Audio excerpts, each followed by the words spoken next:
अस्सलाम वालेकुम दोस्तों, मैं हूं आपका दोस्त काज़िम नकवी और आप मेरा चैनल क्रिक ओपिनियन देख रहे हैं। वीडियो पे जाने से पहले मैं आप सबसे दरख्वास्त करना चाहूँगा कि इस वीडियो को लाइक कीजिएगा और चैनल को सब्सक्राइब कीजिएगा। तो चलते हैं वीडियो की तरफ।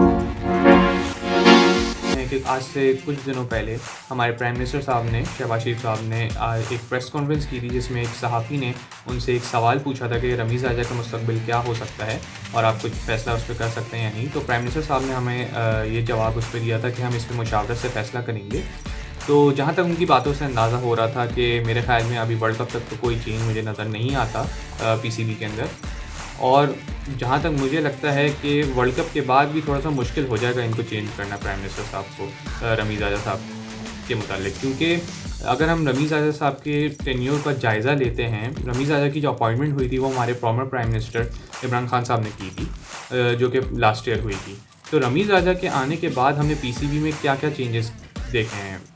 अब ये सवाल तो उठता है कि रमीज़ राजा को चेंज करना चाहिए? तो हम कुछ जायज़ा लेते हैं। रमीज़ राजा साहब के आए थे जब वो वर्ल्ड T20 से पहले जो लास्ट ईयर हुआ था दुबई के अंदर।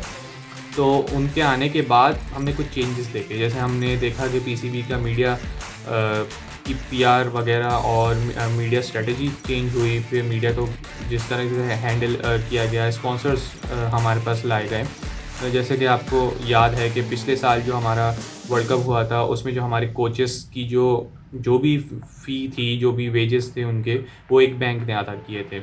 तो इस तरह सिमिलर फिर रमीज़ राजा साहब ने काफ़ी कुछ अचीव किया। ऑल्दो कि उनके टेन्योर में आने के बाद एक लास्ट ईयर इंग्लैंड और न्यूजीलैंड का जो टूर था वो कैंसिल हुआ, लेकिन उनके जो प्रोटेस्ट ने, आपने देखा होगा जिस तरीके से उन्होंने प्रोटेस्ट किया था, उन्होंने सब चीज़ों को एक तरह से हिला के रख दिया था। जैसे आपको पता होगा कि इंग्लैंड के जो ईसीबी के जो चीफ हैं उनको अपना इस्तीफ़ा देना पड़ गया था। और फिर उसके बाद ये कि आपने देखा कि क्रिकेट ऑस्ट्रेलिया को भी उन्होंने यकीनन क्रिटिसाइज़ किया था और फिर वेस्ट इंडीज़ को भी क्रिटिसाइज़ किया था उनके बोर्ड को। लेकिन उसके बाद आपने देखा कि अगर दौरा कैंसिल भी हुआ था इंग्लैंड और न्यूजीलैंड का, तो उसके बाद वेस्ट इंडीज़ ने पाकिस्तान का टूर किया था और लोग वो टूर कोविड की वजह से मुतासर हो चुका था। फिर उसके बाद आपने देखा कि पीएसएल सक्सेसफुली रन की गई। फिर ऑस्ट्रेलिया का इतना फुल फ्लेज टूर हुआ, उस पर हर चीज़ उन्होंने उसके आने से पहले प्रमोशन की ऑस्ट्रेलिया की। फिर ऑस्ट्रेलिया को अच्छे से केटर किया गया और फिर उसके बाद आपने देखा कि हर चीज़ वेल मैनेज्ड हुई। लेकिन अगर सबसे इम्पॉर्टेंट चीज़ अगर देखा जाए कि अगर हम पॉलिटिक्स को असाइड रखें, अगर हम चेयरमैन पीसीबी की जो तैनाती है उसको पॉलिटिक्स से ना मिलाएं। अगर कोई बंदा अपॉइंट हुआ है तो उसको उसका टेन्योर मुकम्मल होना चाहिए, क्योंकि अगर इससे नहीं होगा तो स्टेबिलिटी नहीं रहती आपके अंदर।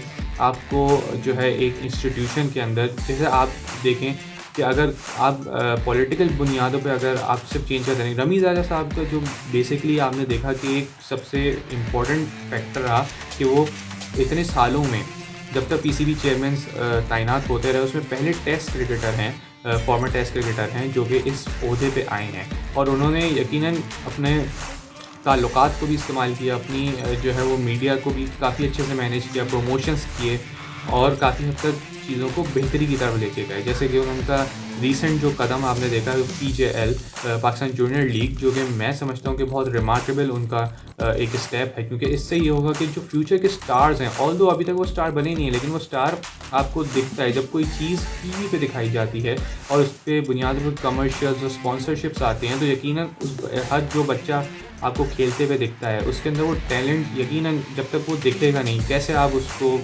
देख लेंगे कि वो इसके लिए सूटेबल है या नहीं है। अभी बहुत से नाम आपने पीजीएल में देखे होंगे, तो नए बच्चे बिल्कुल आपको दिखेंगे, इन पे यकीनन काम होगा। आगे पीएसएल की टीम्स इनको पिक करेंगी, ये और डोमेस्टिक खेलेंगे हमारा अपना पाकिस्तान का, फिर और भी लीग्स खेलेंगे।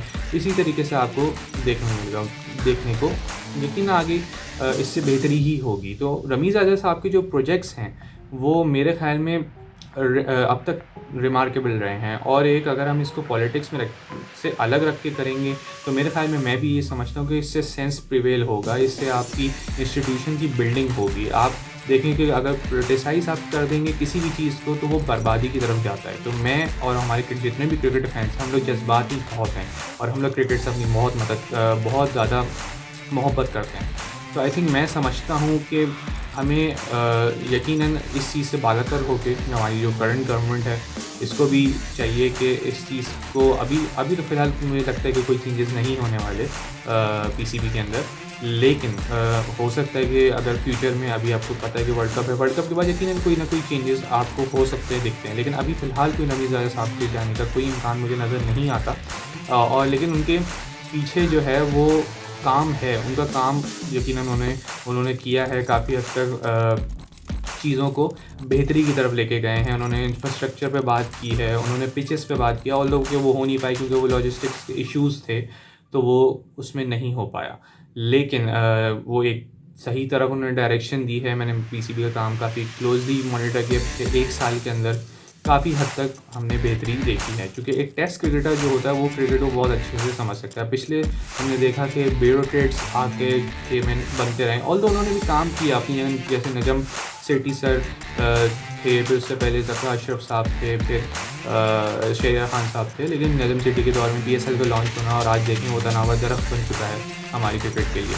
तो इस तरीके से कुछ चीज़ें होती हैं, लेकिन एक टेस्ट क्रिकेटर एक बहुत बेहतर तरीके से मैनेज कर सकता है चीज़ों को और आगे चला भी सकता है। तो मेरे ख़्याल में आज के लिए इस वीडियो में यही है, और मैं समझता हूँ कि हमें सेंस को प्रिवेल करना चाहिए और इस क्रिकेट को आगे ग्रो करना चाहिए, क्योंकि पाकिस्तान में खेल और खिलाड़ी जब तक तरक्की करेंगे तो फिर ही कुछ मामलात आगे हमारे लिए बन सकते हैं और आगे यंगस्टर्स को भी मौका मिलेगा। और यकीनन जो प्रोजेक्ट्स हैं आगे अपकमिंग, वो भी इस चीज़ से मुतासिर होते हैं, क्योंकि लोग जो स्पॉन्सरशिप्स होती हैं और जो आप पे नज़रें लगाए होते हैं, जब वो स्टेबिलिटी देखते हैं तो यकीनन वो देखते हैं कि जो है वो काम अच्छा हो रहा है और आपके यहाँ किसी भी पॉलिटिकल चीज़ मुलव्वस नहीं है और स्टेबिलिटी मौजूद है। तो आज के लिए वीडियो में सिर्फ इतना ही, और चैनल को आप यकीनन सब्सक्राइब कीजिएगा, लाइक कीजिएगा वीडियो को। आपको अगर मेरा कोई ओपिनियन जो है वो बुरा लगा हो या कोई भी चीज़ आपको बुरी लग सकती है, और अगर आप ये भी बता सकते हैं कि कोई बेहतरी आप लाने की हमें ज़रूरत है इसके अंदर, और कुछ बेहतर मज़ीद बातें करने की ज़रूरत है, तो आप हमें कमेंट से ज़रूर बताइएगा। आप चैनल को सब्सक्राइब कीजिएगा, लाइक कीजिएगा। और आज के लिए इतना ही, तो मिलते रहेंगे अगली वीडियो में। लोगों की मदद कीजिए, अपने आसपास लोगों का ख्याल रखिए। अल्लाह हाफ़िज़।